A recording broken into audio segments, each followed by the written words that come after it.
Welcome back, class. Today we're going to talk about the United States Constitution. This is a big and complicated document, but it's easy to understand if you know how to break it down into its important parts.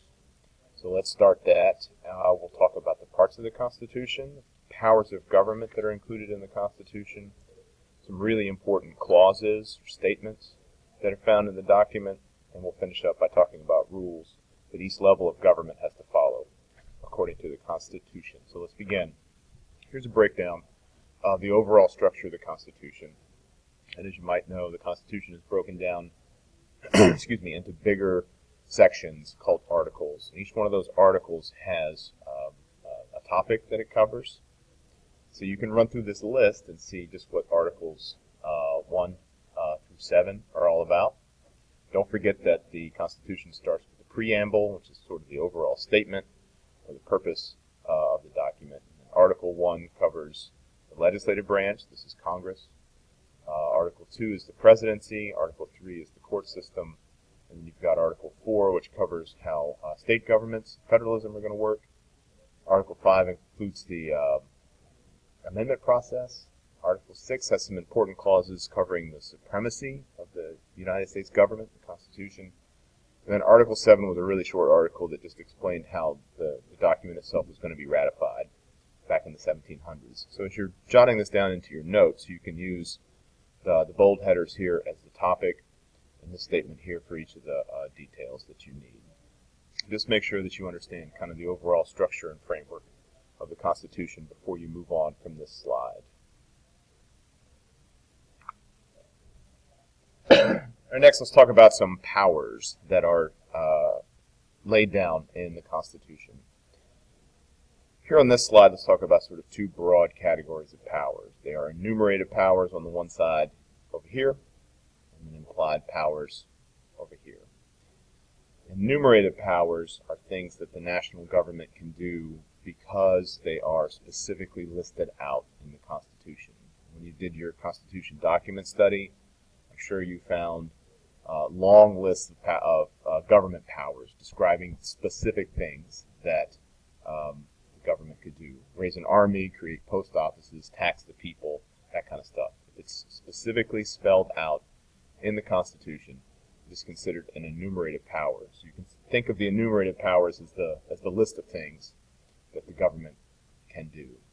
Implied powers are a little different. Implied powers don't exist as sort of a specific mention in the document, but they are powers that the government holds anyway. And these implied powers cover a lot of ground.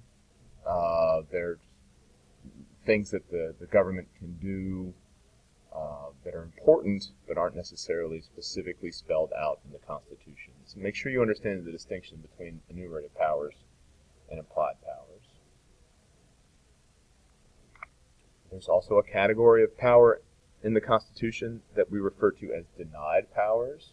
Denied powers are things that either the national government or the state governments or both cannot do. They are specifically forbidden from doing these things. There are some specific things that government in the United States cannot do to the people. These are powers that might exist in another country or might have existed at another time, but the Constitution specifically forbids them from being done by our government. Reserve powers are a special category of power. They're called reserve powers because the Constitution carves out an entire section or entire category of government power and reserves it for the states, meaning it only allows the state governments to do these things. These powers are sometimes referred to as police powers, and the way that these affect you in your daily lives is these are the sort of the rules and regulations that are created to manage your life. Something as simple as speed limits, or the policy that your public schools in your state have to follow, or marriage laws, things like that. Also things like legal drinking ages, or whether or not another substance is going to be legal or illegal in a certain state. All of this type of regulation is left up to the state governments. by the Constitution. These are called reserved powers. And this is why you can have different marriage policy or education policy or different legal substances in other states, because we don't have one uniform national law to cover those things. It is state to state because of the reserve powers in the United States Constitution.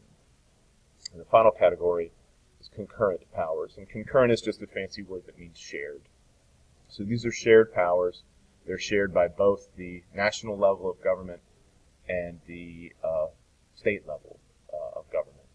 So you can think of this as like an overlap. And this diagram here does a really good job of showing you just how they work. Here's your concurrent powers here in the center of this Venn diagram.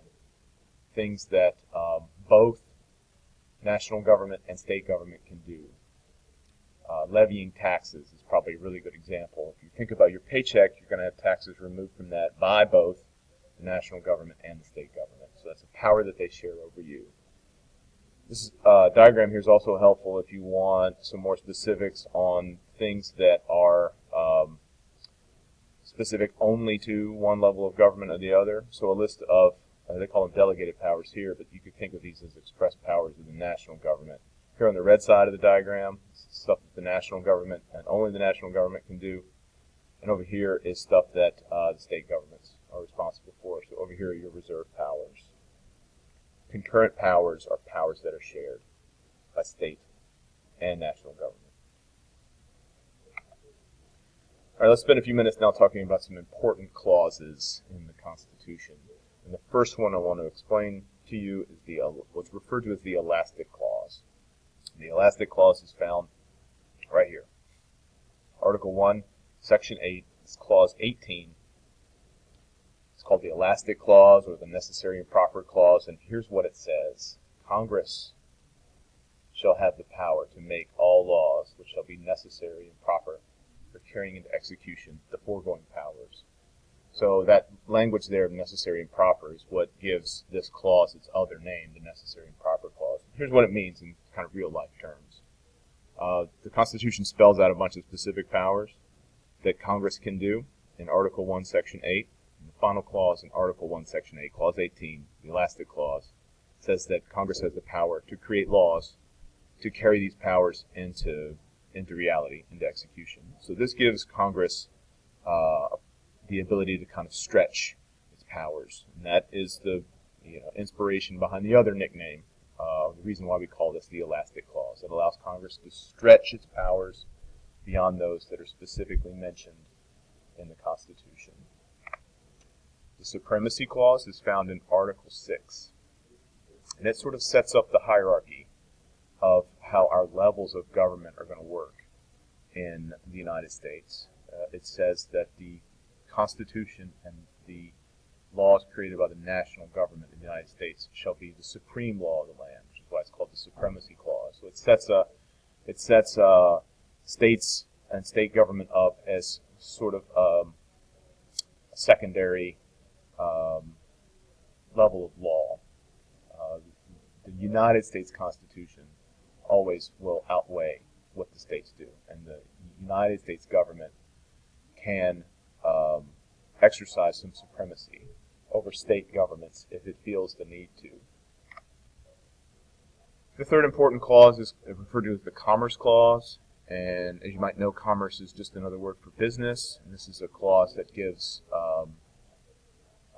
Congress the power to regulate trade as long as that trade happens between two states or between two countries. So Congress regulates interstate trade between two states.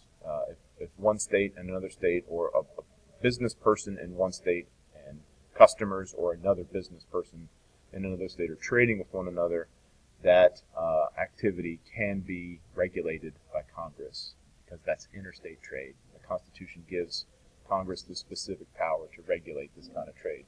And this allows Congress to regulate not only business but also other things that are connected to commerce or trade across state lines. The final important clause actually comes from the amendments. It's the 10th Amendment, the last amendment of the Bill of Rights.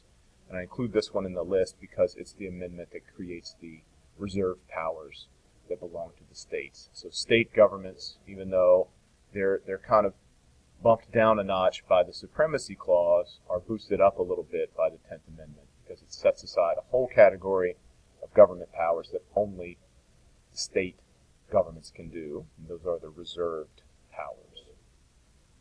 These clauses sort of shape how the levels of government work with one another. Let's talk about the rules that levels of government have to follow. So there's certain things that the national government is forbidden to do. They cannot abolish a state government. They cannot directly regulate your behavior as a citizen. And they have to guarantee three things to the states. They have to guarantee a republican form of government. Don't get this confused with the political party. This is the concept of republican government, which is just representative democracy. And they have to protect states from invasion and protect states from domestic violence. In other words, attacks from outside and attacks from inside. Likewise, the states have a few rules that they have to follow. They have to respect the supremacy of the United States. They cannot establish their own unregulated trade policies. They do not get to conduct foreign relations outside of the scope of what the United States is trying to do. And they cannot disregard decisions from federal judges. When it comes to state interaction, one state interacting with another, there are a couple of parts of the Constitution that are designed to sort of shape or regulate that. There's the Privileges and Immunities Clause. And privileges and immunities means that one state has to respect the rights of a citizen of another state. The second thing is this idea that states are required to extradite criminals. Somebody commits a crime in one state and flees to another. That state, when they catch that, if they catch that person, is obligated to send them back to the place where they did the crime. And states have to respect full faith and credit of other states, which means recognize the legal documents and judgments from other states. This is why your driver's license in Virginia will work in another state if you're driving through that other state. All right, so that's it. That's the important parts of the Constitution. We'll talk about these when we meet in class. And bring your questions. Thank you.